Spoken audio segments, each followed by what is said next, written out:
이제부터는 이 얘기, 신천지의 뒷문 열고 진입한 경찰과 모래 있는 신천지 창립일 얘기를 하나하나 해보겠습니다. 대구시 신천지 교인 5,600여 명이 자가격리가 해제된 오늘 대구시가 경찰 150명 등 200명을 동원해서 갑자기 신천지 대구교회 행정조사에 나섰습니다. 이번 주 토요일 신천지 창립 기념일과 무관치 않아 보이는데요. 오늘 대구시의 목소리부터 들어보겠습니다. 3월 14일 신천지가 만들어진 날을 기념하기 위한 다양한 시도를 사전에 차단하기 위한 조치이자 경찰 고발 후에도 검찰에서 압수수색 영장이 기각되는 상황을 볼 때 대구시에서 할 수 있는 마지막 수단이라는 판단에서 이루어졌습니다. 오늘 장혜철 변호사님, 대구시가 신천지교회 강제조사, 그러니까 행정조사에 착수했는데 왜 뒷문으로 한 겁니까? 그게 좀 궁금하거든요. 간단한 이유입니다. 정문이 잠겨 있어서입니다. 압수수색이 아니기 때문에 잠겨있는 정문을 행정력을 동원해서 강제로 열고 들어갈 수 있는 법적 권한이 없었던 거예요. 예. 뒷문은 열려 있었기 때문에 뒤로 들어가서 행정조사에 착수했는데 대구시 행정직원이나 경찰관 등 거의 200여 명 가까이가 이 조사에 투입이 됐습니다. 대구 같은 경우는 경찰이 압수수색 영장 2번 신청했는데 검찰이 다 반려를 했잖아요. 그렇기 때문에 압수수색보다는 행정조사를 시 차원에서는 먼저 진행할 수밖에 없었던 측면이 있고요. 예. 검찰 같은 경우는 압수수색을 진행했을 때 오히려 쓸 수 있는 자료나 증거물의 범위가 제한될 수 있다는 이유를 또 들고 있었습니다. 어쨌든 오늘의 조사에서 그동안 대구 신천지에서 대구시에 제출했던 이 교인들의 집단 거주시설 위치나 예. 또 성도 명단, 교육생 명단 등이 과연 사실과 부합한 것인지 컴퓨터나 CCTV 등을 통해서 기록물을 대조해보고 필요하면 자료 복사까지 하겠다는 입장입니다. 지금 문제가 되는 것은 신천지 총회나 각 지역에서 제공하는 여러 가지 자료들 중에서요. 특히나 교육생 명단 그리고 집단 거주시설의 장소 등이 지자체가 확보한 것과 다르다는 이야기가 계속 나오고 있어요. 그 부분을 대구 차원에서 한 번 더 확인하기 위한 그러한 행정 조치였던 것으로 보입니다. 글쎄요, 저렇게 화면에도 오늘 행정조사 화면이 지나갔는데, 이돈 의원님. 네네. 그런데 아까 제가 앞서 서두에서 얘기했던 것처럼 오늘 행정조사에 나선 여러 가지 이유 가운데 하나가 원래대로라면 이틀 뒤, 그러니까 이번 주 토요일이 신천지 창립일이어서 대규모의 집회, 모임 같은 게 예정이 됐을 텐데, 그래서 비밀 모임까지 지금 대구시가 우려하는 것 같더라고요. 그렇습니다. 그 신천지 쪽에 따르면은 36년 전, 그러니까 1984년 3월 14일에 그 이만희 교주가 그 신천지 이 종교를 만든 걸로 이렇게 소개가 되어 있습니다. 그래서 예. 작년에도 그 서울 그 잠실체육관에서 2만 명이 모여가지고 행사를 했다고 하니까 네. 아마 올해도 이런 그 코로나 문제가 없었으면은 비슷한 행사를 했겠죠.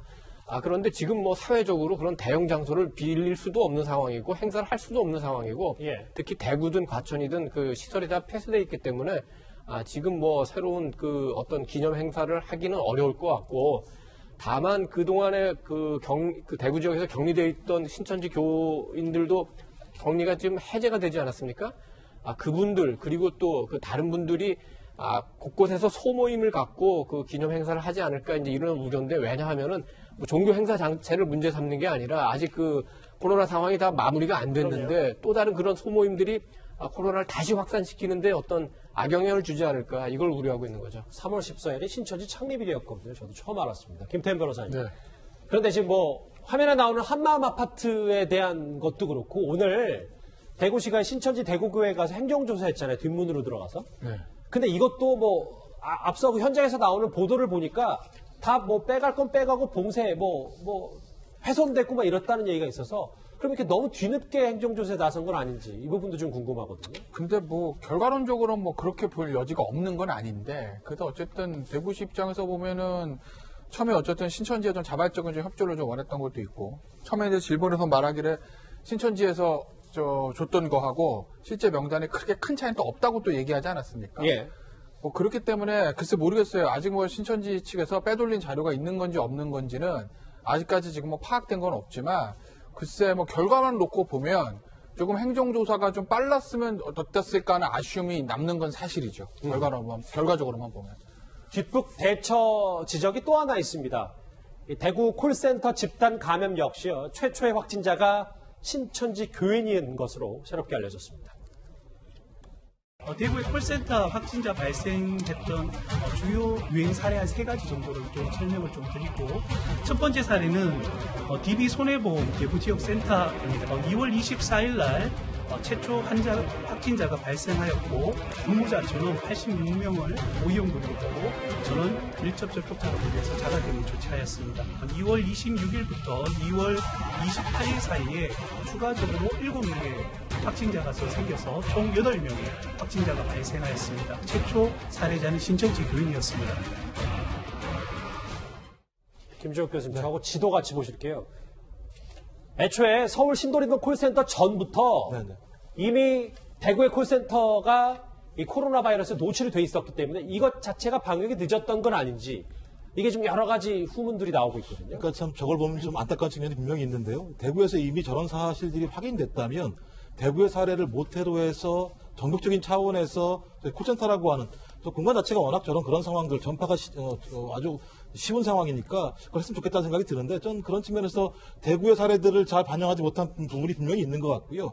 근데 문제는 뭐냐면, 일단 신천지 신도분들이 그 문제와 관련해서 최근에 5,100명 정도의 분들이 자가격리에서 해제가 되는데, 이분들에 대한 별도 관리를 한다고 하는 건 별도로 치더라도, 저는 일단 콜센터의 내부적인 차원에서 이걸 자체적으로 관리하고 있는 콜센터 내부에 좀 정리가 필요하다는 생각이 많이 들어요. 왜냐하면 제가 알기로는 콜센터 측에서 무슨 얘기를 했냐면, 발열 증상을 호소한 직원은 당시 체온이 높았는지 명확하지 않았다. 그러니까 제가 볼 때 여전히 이렇게 코로나 바이러스가 확산됨에도 불구하고 내부에 있는 콜센터의 그 성과주의, 그다음에 관리 감독이라고 하는 측면들의 비중 자체가 코로나 확산과 아무런 무관하게 일이 벌어지고 있다는 상황이 저는 많이 느껴지기 때문에, 정부 차원에서 전수조사도 중요하지만 전 콜센터의 원청 회사나 아니면 하청 회사 같은 경우도 마찬가지지만, 자기 스스로가 예를 들면 최소 기준을 두고 직원들이 문제가 있다면 빨리빨리 예를 들면 자가격리를 시키든지 하는 방법을 통해서 정부의 방역만 중요한 게 아니고요. 저는 콜센터 스스로도 예를 들면 저런 방역들을 하려는, 동시에 협업을 하지 않게 된다면 저는 저런 문제는 대구뿐만 아니라 전국적인 차원에서도 벌어질 수 있다는 생각이 들기 때문에, 저는 그런 부분에 관련해서는 정부도 중요하지만 콜센터 스스로도 좀 그런 역할들을 했으면 좋겠고요. 신천지 신도들 같은 경우는 제발 부탁드리 자기 스스로 좀 더 자가격리에 노력을 했으면 좋겠다는 생각을 하게 됩니다. 이 앞서 말씀드린 대로 오늘 자정부터 이 대구시 신천지 교인 5,600여 명의 자가격리가 해제됐습니다. 여전히 전국 각지에 코로나 잔불이 남아있기 때문에 우려의 목소리가 여전한데요. 게다가 아직도 신천지 비협조는 계속되고 있습니다. 최근 일부 신천지 신도를 비롯하여 여러 사례에서 정부 또는 지자체의 방역 조치를 위배하거나 방해하는 행위가 나타나고 있습니다. 신천지 신도임을 알리지 않고 이제 근무를 하는 사례들이 있어서 관련 지자체와 조사라든지 이런 부분들이 이제 추진이 되고 있고. 글쎄, 저는 장현철 평론가님, 이렇게 신천지 측이 끊임없이 공문을 보내는 것도 눈여겨봐야 된다고 생각하는 게, 발신 총회 본부 행정실, 수신 집화장과 교회 담임들, 교인들이 증상이 없더라도 반드시 검진과 음성 판정을 받은 후 직장에 근무해야 합니다. 어찌 보면 당연한 얘기인데도 이렇게 공문을 보내는 속내를 어떻게 봐야 될까? 우선 이런 공문을 통해서 사회에 메시지를 던지는 게 아닌가 싶습니다. 신천지 총회가 그만큼 당국의 방역에 협조를 하고 있다, 이런 어떤 증거를 쌓기 위해서라도 이런 공문을 보내는 것 같고요. 또 한 가지는 실질적으로 이 코로나19에서 유독 대두되는 문제가 무증상 감염자들이 상당히 많다는 사실 아니겠습니까? 또는 비교적 경증의 감염자들도 많은데, 신천지 성도들, 자가격리 중인 성도들 중에도 무증상이거나 증상이 낮은데도 불구하고 감염돼 있는 사람이 있을 수 있으니, 그런 사람들에 대해서 검진, 음성 판정을 받고 나서 활동을 하라는 것인데요. 그것이 이 사회에서 또 신천지로 인한 집단 감염이 발발하게 되면 눈총이 더 따가워질 수도 있는 부분이고, 또 한 가지는 신천지 지금 모든 교회 시설이 폐쇄가 되어 있습니다만 언젠가는 활동을 재개하려 들지 않겠습니까?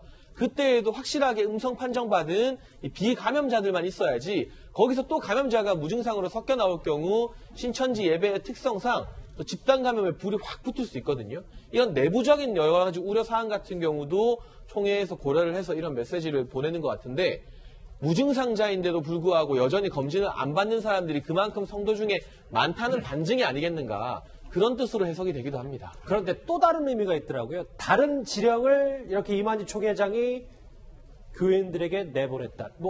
우리는 이기고 또 이긴다. 이 자체를 아주 일부에서는 시각이 그러니까 추후에 진행될 예배를 미리 걱정하기 때문에 이만희 총회장이 이런 지령을 내린 것이다라는 해석도 하고 있거든요. 그리고 뭐 여러 가지 그 해석이 나오는데 또 이 공식적인 메시지 외에도 또 다른 그 비밀 메시지가 있는 거 아니냐 이런 해석이 나오는데 실제로 그렇게 되기가 굉장히 어려울 것 같습니다. 왜냐하면은 그 지난주에 그 경기도하고 검찰이 그 과천에 있는 신천지 본부를 그 압수수색하지 않았습니까? 그때 대검 그 포렌식 팀에서 신천지교 내부 네트워크의 서버를 압수수색했다고 그 보도가 됐습니다. 예. 그렇게 되면은 실제로 그 공개되지 않고 교단과 교인들 간의 오간 메시지가 상당 부분 그 드러난 상황이거든요. 그렇기 때문에 공식 메시지 뒤에서 어떤 그 비밀 메시지를 별도로 낸다. 이거는 현재 상황으로서는 굉장히 그 어려운 상황으로 보입니다. 알겠습니다. 이만희 총회장 얘기를 해봤고요. 지금 속보가 들어왔다는 얘기를 제가 들었는데 콜센터 관련입니까? 예. 아하. 서울 신도림동 콜센터 확진자가 4명 더 늘었습니다. 그래서 아까 제가 짚어봤을 때 104명이었는데 확진자가 총 108명이 됐습니다. 그리고 직원 교육생 80명 그리고 가족 20명인데 콜센터 직원 지인 등 기타 8명이 확진 판정을 받은 것 같습니다.